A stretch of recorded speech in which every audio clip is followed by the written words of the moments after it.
We're going to get started here in just a second. So make sure all my settings are working right. Looks like we got pretty good sound and video. So let's get this show on the road here.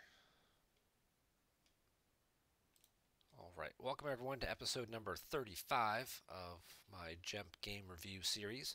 We're going to start in just a second with a quick game review, but one of the first things I did want to talk about is this weekend is the Endor Grand Prix. So that is our first major tournament of the 2019 tournament season. It will take place, actually I gotta move my camera.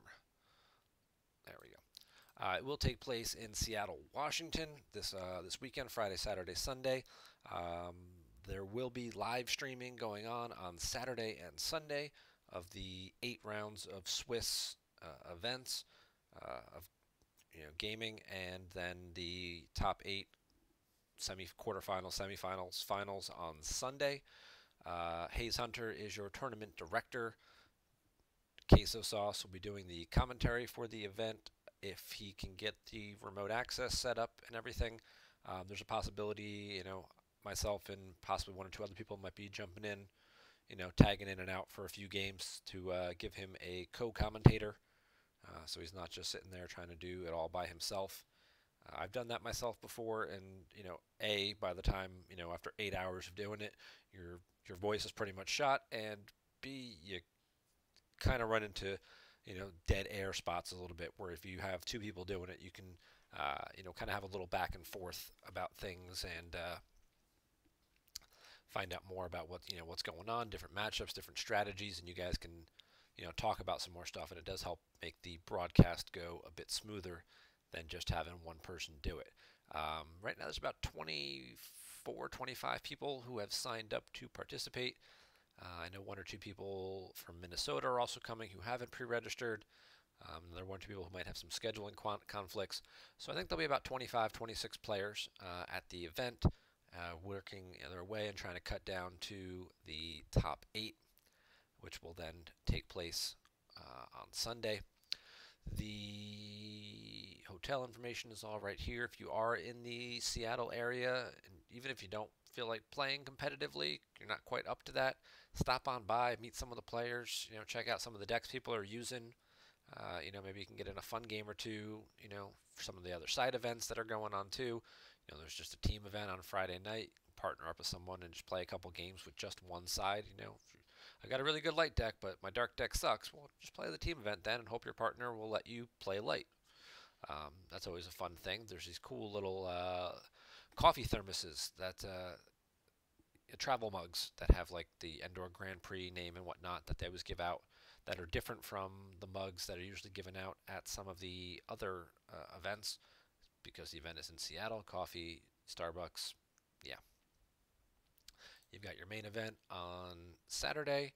Then you've got your top 8 here on Sunday. This is a tentative prize pool. That looks like that should probably be about right based on the number of players. But, should be a good time. And then, of course, there's some prizes to give out on Sunday as well, which is there is a separate 6-game Swiss tournament for everyone who didn't make the top 8. There's something else for them to do as well, and a chance to pick up a little bit more cash and a couple cool foils. And get your first look at the 2019 foils, which I do have right here somewhere. We can spoil these. These will make, I'm sure, will make some people want to travel to major tournament events this year. As soon as I find the other one. I apologize for not thinking this through. But the top at major events, so we always give out special foils that are unique for the top 8, and actually given to the top 9 people usually, and then the winners of the team tournament get a set themselves to split, and then the winner of the Sunday tournament gets a set for themselves as well. So there's plenty of them floating around the room. The 2 foils for 2019 are Vader's Castle. Ooh. And the Octu Saddle. So Vader's Castle and Luke's Hut basically are your two foils. Certainly cards that are likely to see play in a number of decks this year, especially with the new Mustafar being popular for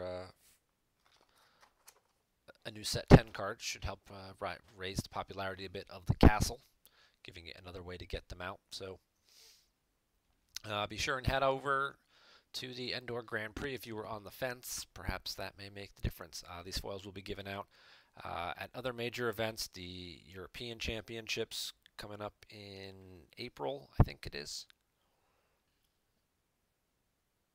I'm sorry, I think that event is actually in July. You know what, let me go back to here. So I know we've got the Match Play Championships, which is in April. The European Championship is in July. The World Championship is in September, and there will be one more North American event.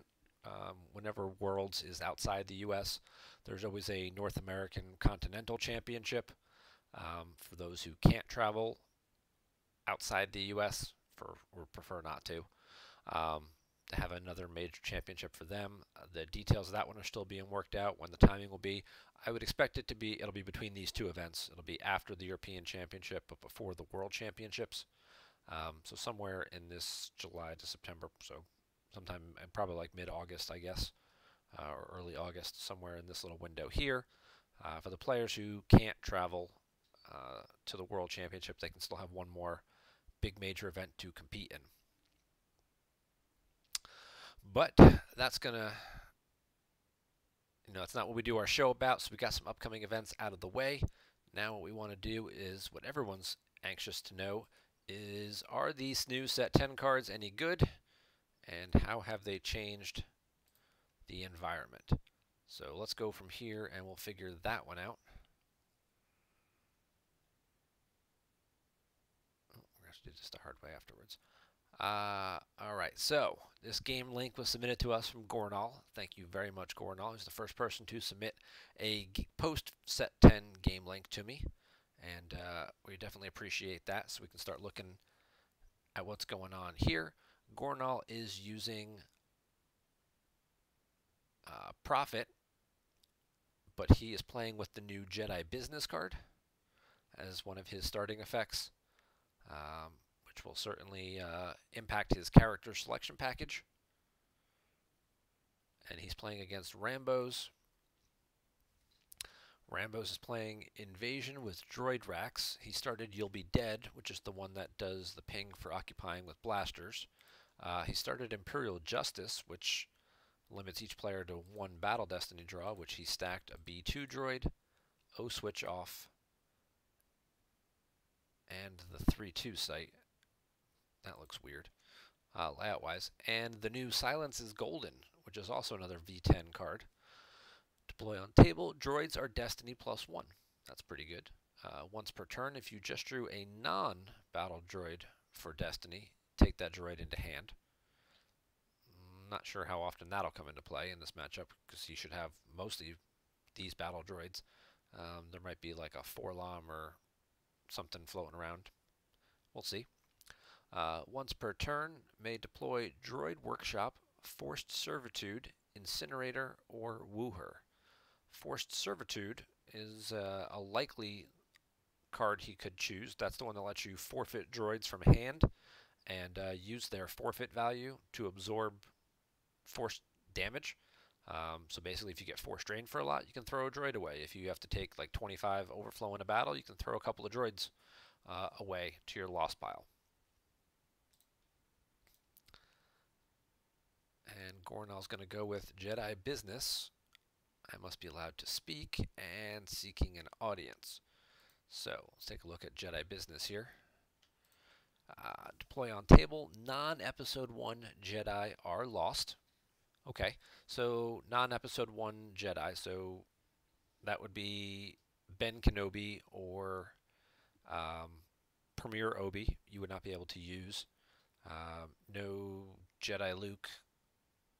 No non-Episode 1 Yoda, which you don't really have to worry about there. No new Set 7 Master Luke either.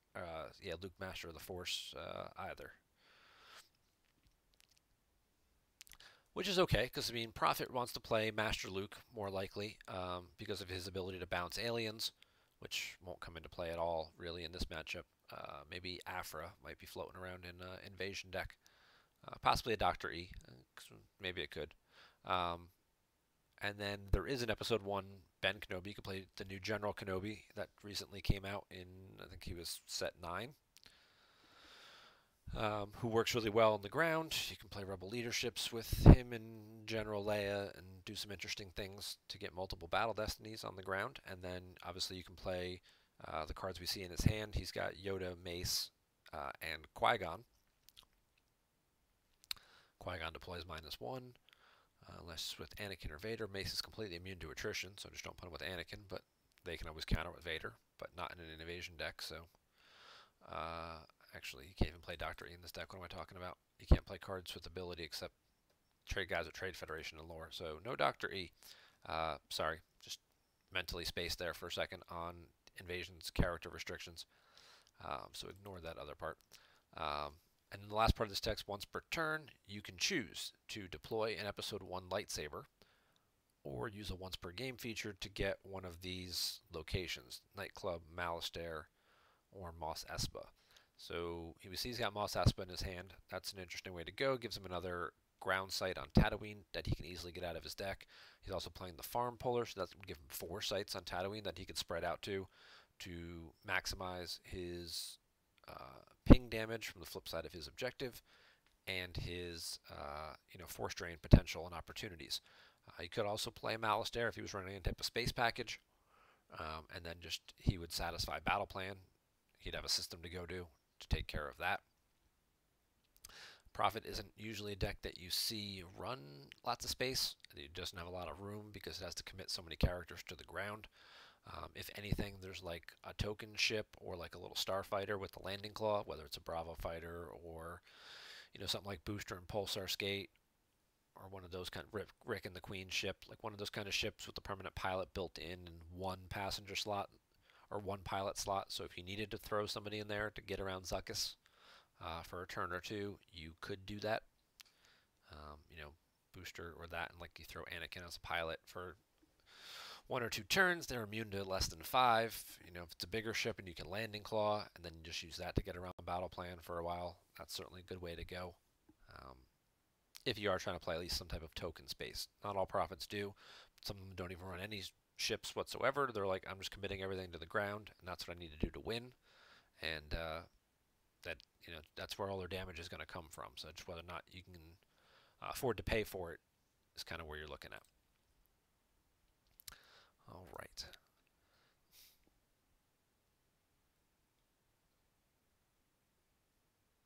All right, so he's got the Wisa to get the Boss Nash Chambers. We're going to look at the deck there.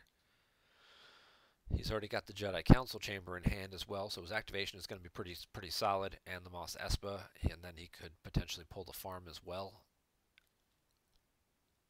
And go up to all 4 sites and locations. Invasion, typically Invasion doesn't want to flip against Prophet. They might be more inclined to, but I think they're going to wait a little bit until they get a kind of a verify, and find out, is their opponent running any ships? Is their opponent running landing claw or something like that? Because there's no icons here, so they can't deploy one of their ships here. They have to deploy somewhere else and move it here. As long as this is on the 0 side, there's no icons. The objective cancels the light side force generation or force icons here.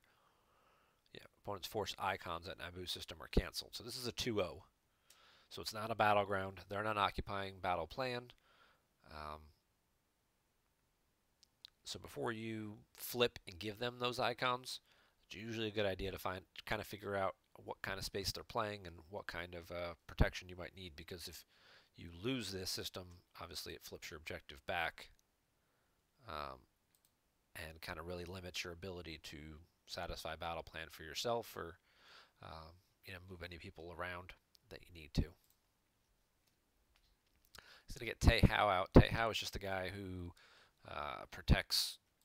You spend force to cancel force drains, to reduce damage from force drains at other systems that are nearby. probably not going to come into play in this game at all, but he is just a cheap ability to, or she's just a cheap ability to pilot, excuse me, that you can use and get out there, and plenty of force activation here for Gornall. Doesn't really need to push the pace here. He can kind of just take his time and take things slow. Get a look at the deck here. So he is running the Master Luke's. He's got Mace's lightsaber. He's got Obi's lightsaber. He's got a booster and pulsar skate with the landing claw, like we talked about. Master Qui-Gon as well. So your 3 big Jedi. You've got Mace, General Kenobi, Master Qui-Gon, and their matching weapons. And then you've got support characters, Master Luke, Padme, Chewie, Rey. Don't see Leia. She may be active in this 7 Force there. There should be at least one Leia in the deck to help, again, get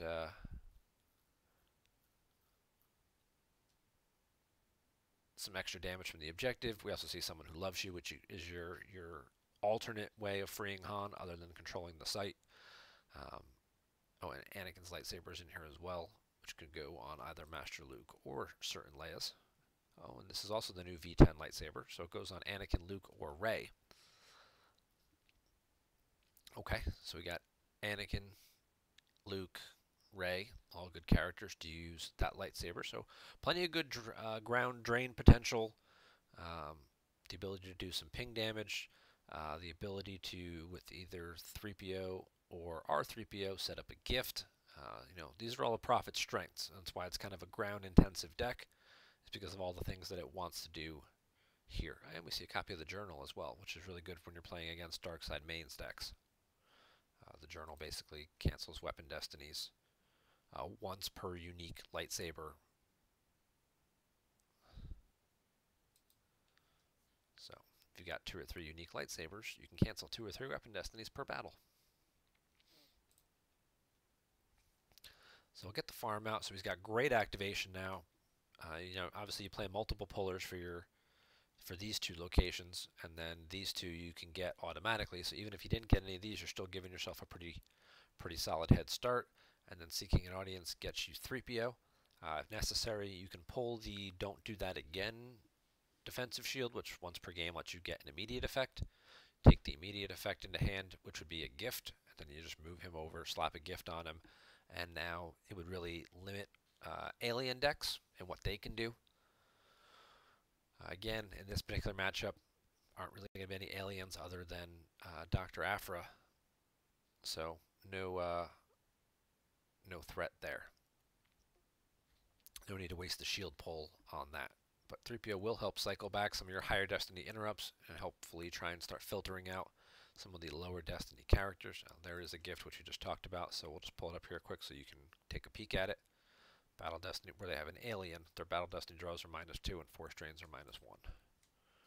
So I like this play. No need to push the action. Take your time, set up your hand. Your opponent's not really doing a lot of damage right in the beginning. You've got a bigger force activation jump than they do. And you had to put down multiple locations, so you kind of thinned your hand out a little bit. So I like just playing it slow and drawing. Rambows here knows he needs to put some pressure on his opponent, otherwise you can just sit back for a little bit. When you flip the Prophet objective, when you free Han, you retrieve 5 force, and a lot of players may not necessarily release Han until they at least have a couple cards in their lost pile, so they'll set up some other stuff and take their time, and you kind of want to force them to start burning through those cards as quickly as possible. Hopefully something gets stuck and buried, and then they can't end up retrieving it back. So you'll see a lot of dark side decks try and put some pressure early on. He's committed the B2 droid and the battle droid blaster rifle. These are Destiny 6. I don't see the card on the table. That would be an entire legion of my best troops, which makes these Destiny 8 for weapon and battle destiny. But, drawing a pile of 6s is still pretty strong too, especially with Justice, because Justice is going to limit the modifier anyway. So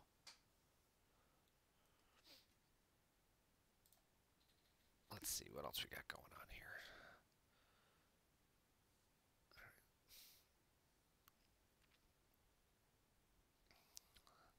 Oh, he activated 19, so he's got plenty of force to work with here. Mace Windew's coming down to the... There. He's coming down with Lando. Now, I must be allowed to speak once per character. When you deploy Chewie, Leia, Lando, or Luke to a Tatooine site, you can search your used pile, take one card into hand, so he's going to have plenty of cards to choose from. You know, you want to do these things in the right order. Spend as much of your force as you can before you deploy the guys who get the searches to give yourself more options. So he spent force on Mace, then force on Lando. Now he's got a bigger pile to look through. Master Luke will probably come down as well, and then he'll have a second peek. Master Luke deploys free from the front side of the objective. Master Luke deploys for free at Jabba's palace sites. So he's got plenty of cards here to choose from. He can see, at least in the top half of his what he spent so far, that he hasn't found Mace's lightsaber yet, so it's a good chance it might still be in his reserve deck. He could get Rey here, which would be a pretty solid choice. He could get a blaster deflection to keep his guys from getting shot by the gun. You could get a barrier, again, in case people deploy in battle. You wouldn't have to worry about that. Not so worried about the ship landing claw thing just yet, but you could take that as well too. That would be a fine choice. Take the ship and then try and find the landing claw and use one of your other use pulls to take that as well. I'd probably just take Rey, honestly, because when you deploy Rey, she gives you another use pile search. So you kind of just keep fulfilling the cycle here. You could play Rey for 4 to, I don't know, the Jabba's palace out here or Mos Espa. Take another use pile search into hand. Get the lightsaber and put it on her, or get the barrier then to protect her from being battled. And then you deploy Luke after that to this site for say, and now you've got 3 sites covered, and then Luke gets you a search, and then you could get Anakin's if you wanted or something. So you'd have plenty of options and plenty of force to do with all of it. So there's quite a few things going on here. Takes the barrier.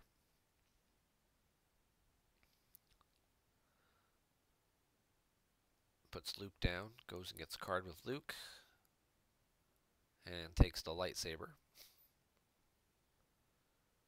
And Luke's going to get a bionic hand and a lightsaber, it looks like. Okay, so he's not spending all his force. Probably draw a few cards the old-fashioned way.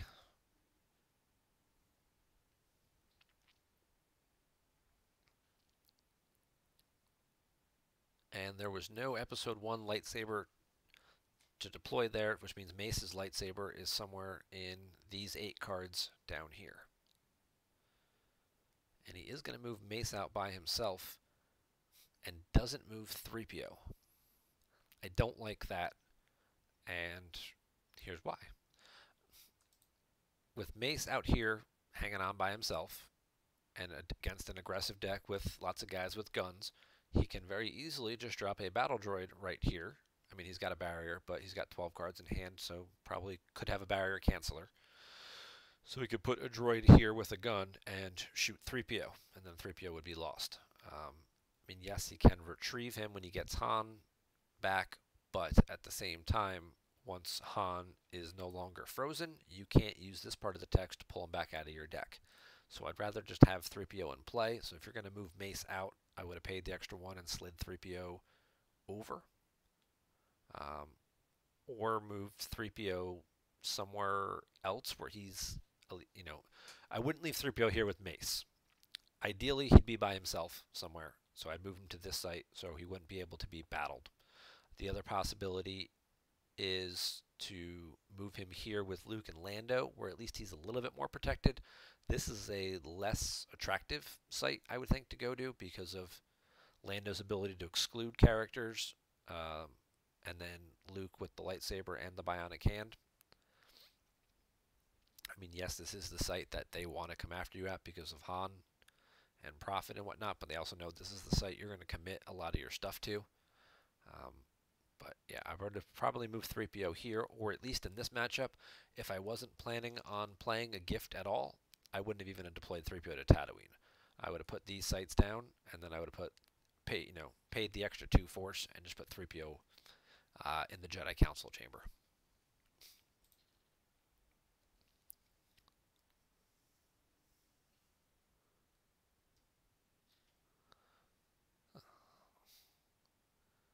So we do get a drain at 2 at the swamp.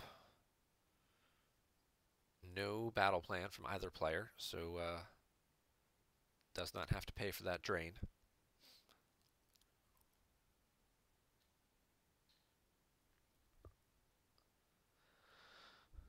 We'll get secret plans, although this particular Han is immune to secret plans, so that's not going to do a whole lot. Coward is the one that you have to watch out for when you're playing with Prophet to retrieve. And there's one additional ping damage as well. Rambows does force push in between there as well.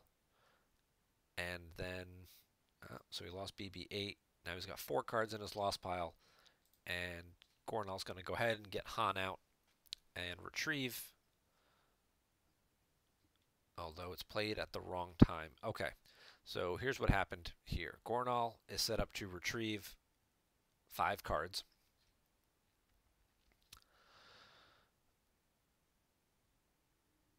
He retrieved 2. After you retrieve each individual card, they're considered separate actions. So GEMP is going to give you the opportunity to play the Imbalance Kitten Strider combo, which says if opponents just retrieved force, they must lose X force, where X equals half that number retrieved, round down to a minimum of 1. So he had 4 cards in his lost pile. 4 cards in his lost pile. He retrieved 2, leaving him with 2 cards in his lost pile. And he's got up to 3 more that he can retrieve. This is like that. How do you get, you know, the right amount of water in the 2 separate jugs? Mathematics. Alright, so he's got 3 cards left that he's allowed to retrieve. And he retrieved 2 already. He plays the imbalance combo and makes him lose 1. So now he's got 3 cards in his lost pile because he retrieved half of, he has to lose half the 2. So 1. Now he can retrieve the other 3 and he still ends up with no lost pile and retrieves all the cards that he just lost. If Rambows waited to the end after all 4 cards had been retrieved and then played the imbalance combo, Gornall would have had to lose 2. He would have lost 2 cards, probably 2 of the cards he just retrieved. And then he would have only had 1 force remaining, so he would have ended up with 1 card in his lost pile. Basically, probably his starting interrupt if he undid it all in the right order, lost the cards out of his use pile and whatnot. It is one of those weird timing things, especially on GEMP, where each action is considered an individual retrieval. So it gives you the ability to play the imbalance combo. It's also it does work that way in the real game as well. So the GEMP ruling and mechanics are correct, but people don't usually interrupt it. They wait to the end of the retrieval, and by not waiting until the end of the retrieval, in this case, and since he had less than 5 cards in his lost pile when he started the retrieval, Gornall's going to end up retrieving everything, and the imbalance combo will have had basically no effect.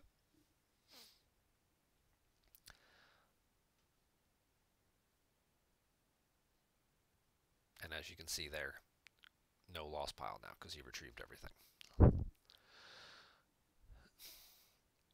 I am a little surprised, however. This might have been a card worth considering grabbing because it cancels blaster proficiency, and Prophet usually runs 1 if not 2 blaster proficiencies, especially with the bionic hand. So there's a possibility of looping that around and looping it back, in which case, I mean, I guess you can, if you can loop it like that. I mean, it is unique, so even if they do cancel it,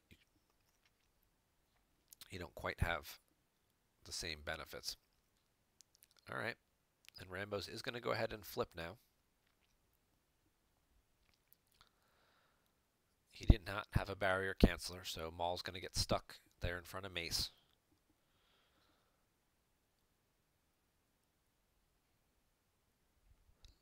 And now Battle Plan will get pulled. So Darkside's committed quite a bit to the board, and Lightside will be able to do some damage of their own. Here, they do get a drain at 2. The objective caps the drains. kind of like Ultimatum, so he doesn't need to pull it. You lose no more than 2 force to any force drain. So he loses a second Justice and Afra. And then he's going to Neighbor leads everybody to the throne room.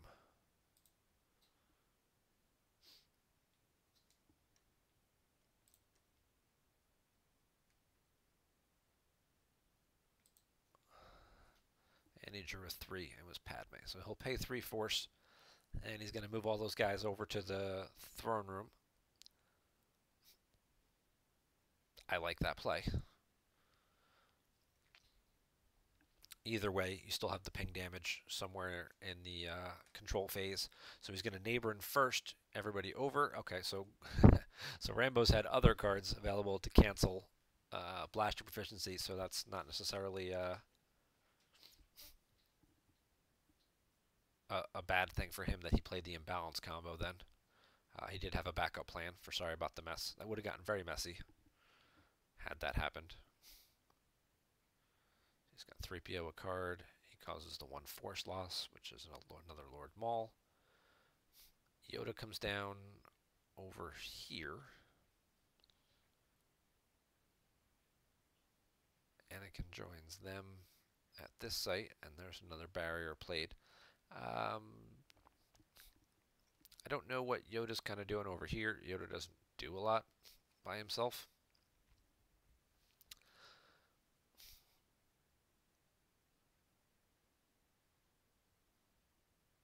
And he's probably not going to pay to drain for 1 with Yoda. And Yoda doesn't have a lightsaber. Mace is going to get a lightsaber.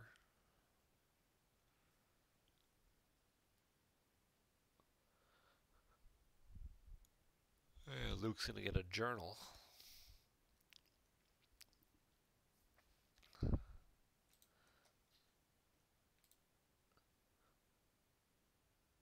Cancel a weapon destiny just drawn. So I believe this works, and we'll probably find out here. When you try and Lando and exclude someone and they draw destiny for the weapon, you could then cancel their destiny with the journal, which would then automatically guarantee that Lando wins and excludes their guy. I believe that's how that worked. That will work that way.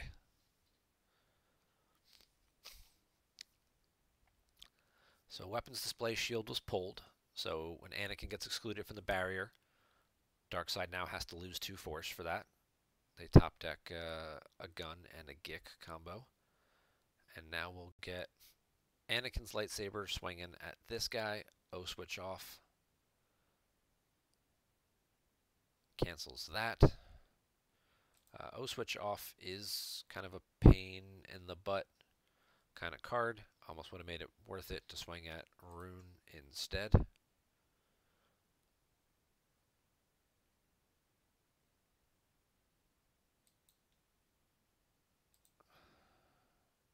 He will use the Bionic Hand and swapping it. Sorry about the mess combo back though. That'll be pretty important. And now he'll use Lando and exclude Newt Gunray. Draws a 7. Wow. Alright. Talk about overkill. I mean, he just shuffled. It wasn't like he was setting that up or anything. There's Afra. It didn't give him the option to cancel it with the journal. Interesting. Once per battle, may cancel a weapon destiny just drawn.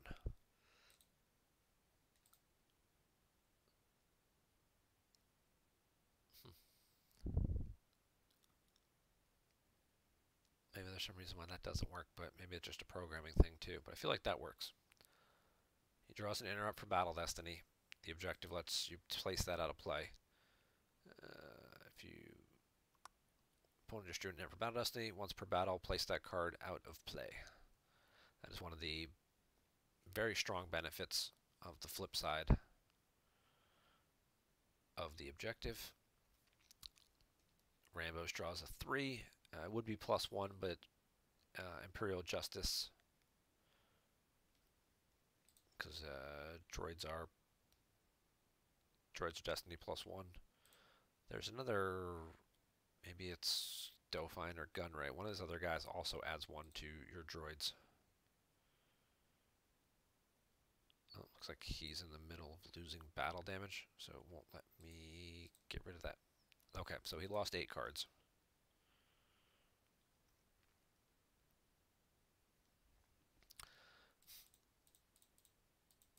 Because it was 20 to 8. The droid covered 4. He did not stack the droid on the racks either when the droid was lost from the table. So that's a misplay by Rambows there. And then he had 8 force to lose. P-59, Afra, O switch off, ceasefire, Maul, Sidious, a gun, a dark time. Alright, and now Gornall's going to be aggressive and he's going to battle Maul as well. And he'll have 2 swings at Maul, compliments of Mace's lightsaber. Mace and his lightsaber.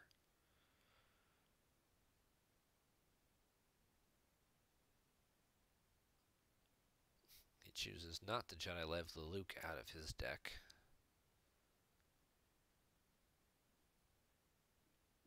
And he draws BB-8, which hits. Oh, +2 Phantom Menace. Ha! I'm sure he didn't Jedi Lev because then he wouldn't have had enough cards available.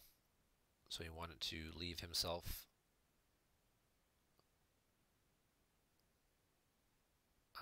an extra card back so that way he could swing a second time. When he looked and pulled Mace's lightsaber out, if he remembered the rest of the cards in his deck, though, he could have done the math and figured out exactly what his chances were and whether or not redrawing would have just been the better thing to do. Okay, so he did have some other lower cards in there.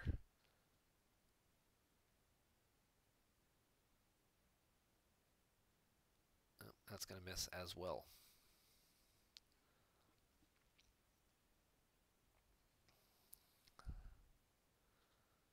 He'll pick up a droid.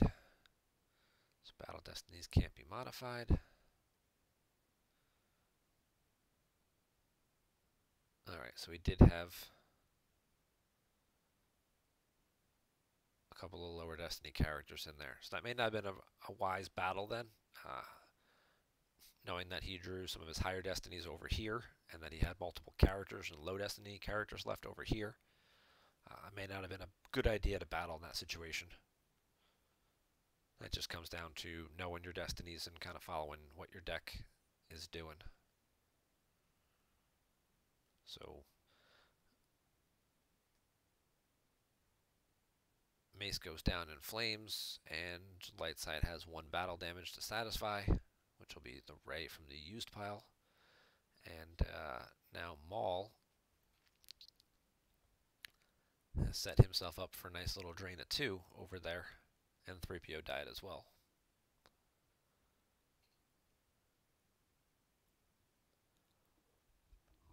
This will be a big damage turn for Darkseid. Rambows has got drains of 2, 2, and 2, plus 1 additional ping damage from the weapon. So he's going to cost 7 force loss right here, and he's not going to have to pay for any of it because he's got battle plan satisfied. So Gornall's going to start top deck, and then there's going to go basically all those cards that he just drew for Destiny last turn. The Wisa, the Heading, the BB-8, the Master Luke, the R3PO, and the 7. Oh, and I'll have 1 more. And there goes 1 more Wisa. Well, he tried to use the Phantom Menace to deploy into Moidian. There weren't any available, but some decent Destiny in there. Bunch of red cards and a gun. That'll give him the opportunity to take a couple shots here at Han.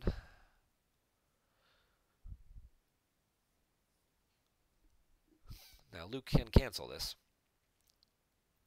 You don't have to be shooting at Luke for him to cancel the Destiny. So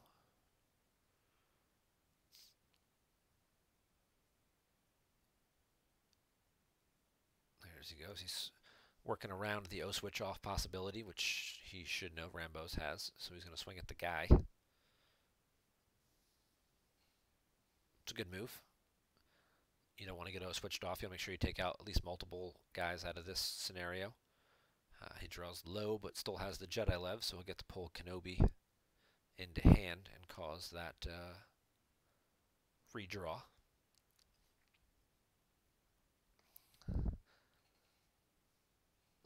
Alright, so that'll hit. That's good. One of the other downsides of losing 3PO is it limits your ability to cycle your high destiny cards back and get some of your lower destiny characters out of your deck. And now he is going to sorry about the mess to take Gunray out of the battle. Or, I'm sorry, Rune out of battle. What does Rune do? While at Theed Palace Throne Room, your attrition against opponents in battle at same and related Naboo sites is plus X, where X equals number of battle droids present at that site. So that would be adding 1. While with a battle droid, Rune is power and defense value plus 2. So he's defense value 5, okay. But he's also power plus 2. So he takes 4 power out of the battle. Now, he still has 2 droids with different card titles, so he's going to still get 2 battle destiny in this situation. But he does get rid of 4 power, which then kind of makes this gap a little bit bigger. But when he draws 5-5 or 5-6, it'll probably narrow that right back up. Yep, 5-6.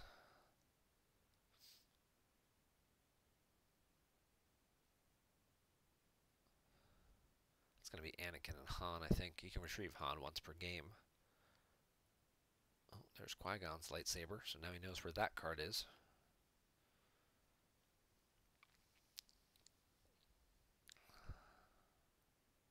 They tied in at power because of the big difference in the draws. So now he's just, oh, you know what? This is this droid Rex. My apologies. He didn't misplay earlier. He's just using the virtual droid Rex. This is one that only lets you stack destroyer droids. Usually you don't see this one played in this type of invasion because you can't stack your B2 droids, and those are the ones that you want to keep recycling over and over again because they're the ones that are stronger on their own. So that's a little interesting that he would use this to help get his P59 and P60s back. I haven't seen any of the other generic droidicas yet, but maybe there are in here somewhere. It would seem to me like he's got more of the B2 droids that he could stack and loop around over and over again.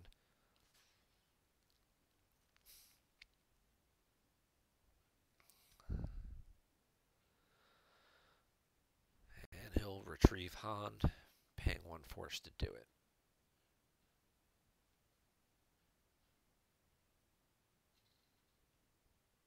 So we can't force drain anywhere on Tatooine while Han is not on the table.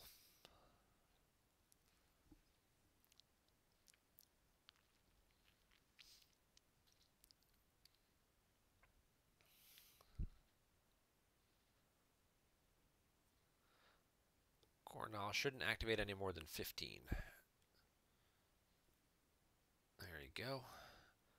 Now he guarantees that Qui-Gon's lightsaber will be there. Alright, so he moves the battle droid over. Try and get closer here to the throne room. There's Master Qui-Gon. We know Qui-Gon's lightsaber is in there. 2, 4, 4.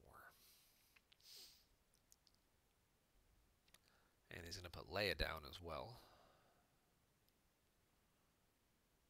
And get a card with her. Take another, pick up the neighboring again.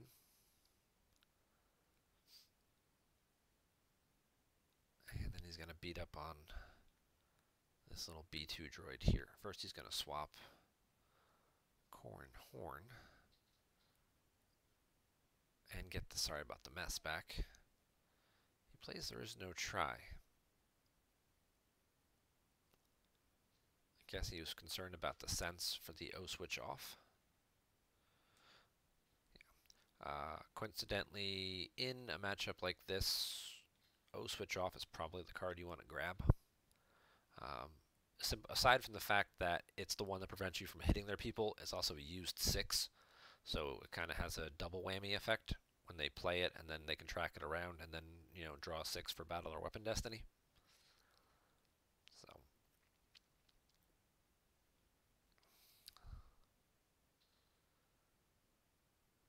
so both these guys are immune. There's a decent little power difference. So he's going to have 3 battle damage to take. Because Light Side now controls the throne room, the objective flips back. That makes this a non-battleground again, so this is no longer a force drain of 2, and he would have to pay for his drains at the other spots. So flipping him back was pretty crucial. So this was a solid play in taking that out. He is still going to lose 3 and 2 damage here if Rambows wants to continue to pay for it. But then Rambows is going to have to figure out how to contest this, how to get Han back off the table. Otherwise, he's going to be not just losing force here, but also... Alright, we'll pause that for a second. Losing to the objective, losing to a turn, and then also losing to the force drains. Now, Master Qui-Gon has this fun little game text. If you just lost force from an opponent's effect, you'll be dead. You may upload an Episode 1 interrupt, accept control, or place a card from hand underneath Credits Will Do Fine. Credits Will Do Fine is a card that is usually played in the Hyperdrive deck, which is also one of the new decks that got some help in Set 10. So to keep this guy in mind if you're figuring out what characters to use, because he can help you flip faster by putting cards from hand underneath your effect. You need 4 on there to flip. So he lets you upload an Episode 1 interrupt, accept control. Good Episode 1 interrupts to choose from. Typically it's Wisa that you want to use. You could also get the, I believe the Odin Nestlor First Aid combo is a good choice sometimes. Oh, he actually just lost that to the drain back here. It does have the Episode 1 icon, so this is a good one to prevent characters from having their forfeit.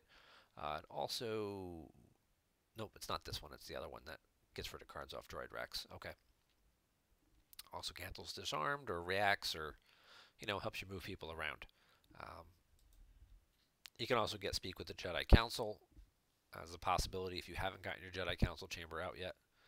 Or sometimes even just taking a card into hand and then being able to cycle it back with 3PO to help set up your tracking, or just to get a different card. You take this into hand, then put it back and draw a new one, hopefully getting something that might be more beneficial for the upcoming turn or battle.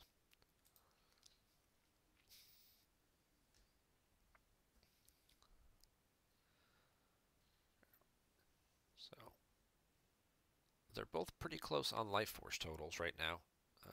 Rambows has got 15 left, Gornall's got 13 down. But they're both paying to drain as well. So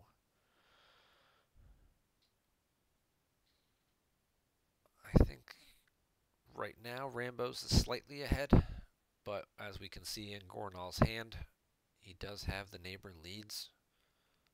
Maul also just moved over in front of these guys.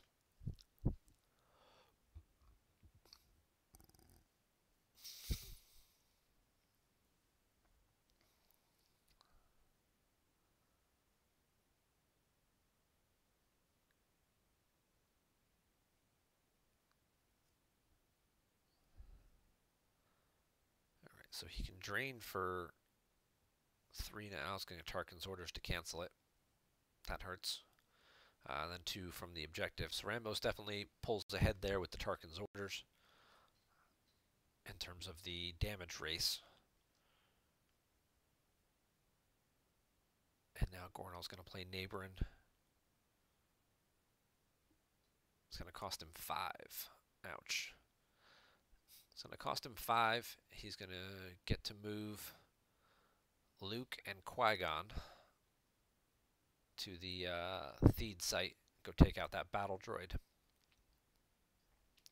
That would eliminate the largest source of damage, because this droid here is draining for 3. He looks for Bo Shuda to see what his destinies are. So he's got 2 5s sitting in there. So he can hit the droid, or he can draw the 5 for Battle Destiny.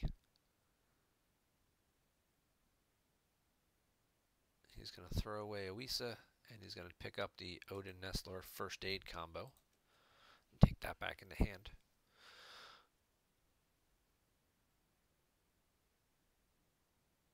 Not really going to do a whole lot in this situation, but it could give him another way to potentially move characters around since he doesn't have Neighborin. But, I mean, the gun here costs 1 to shoot. Darkside does not have 1 force available. And he could also cancel the Weapon Destiny with the Journal. So, doesn't necessarily need that right now, probably, but it's a good card to help move around. Or, more importantly, for this battle over here, it's a good card because it does restore, prevents its forfeit from being reduced. So if any of these guys do get hit, at least they don't forfeit for 0. So when Han gets hit, he'll still forfeit for 6.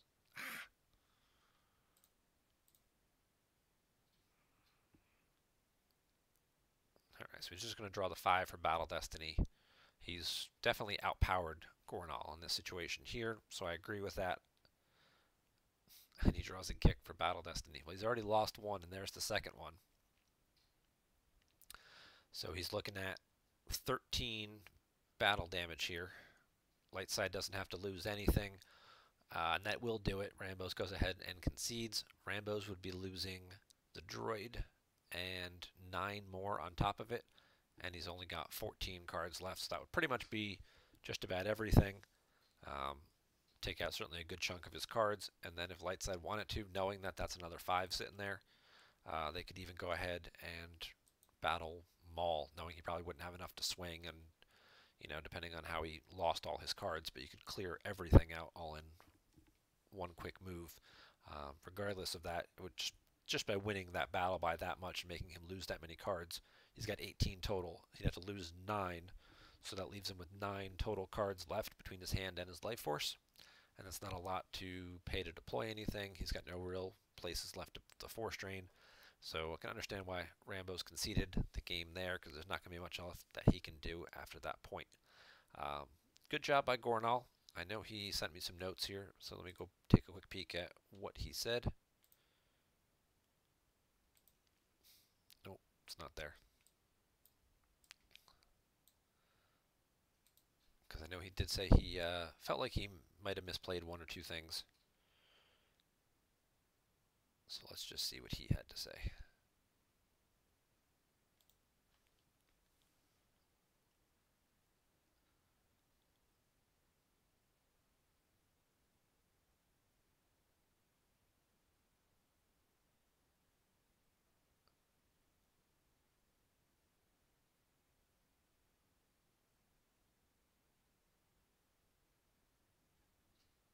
Okay, so apparently he was planning on moving Mace and Yoda around earlier and changed his mind partway through it. He also, in the first battle, didn't realize that O switch off does not affect weapons that do not hit. So let's see if we can find O switch off again. Pull up the text on that. There we go. There's an O switch off. Cancel an attempt to target your droid to be stolen, hit, or lost. Protected from all attempts for remainder of turn. So Lando's Vibro Axe does not hit, so therefore O switch off would not have done anything about it. And it looks like droid is protected from all such attempts for remainder of turn. So O switch off should have continued to work, but Lando should have still been able to exclude him if he wanted to. That would have let him beat up on just Rune Hako, who wouldn't have gotten Battle Destiny, and then Lando would have been there for a while.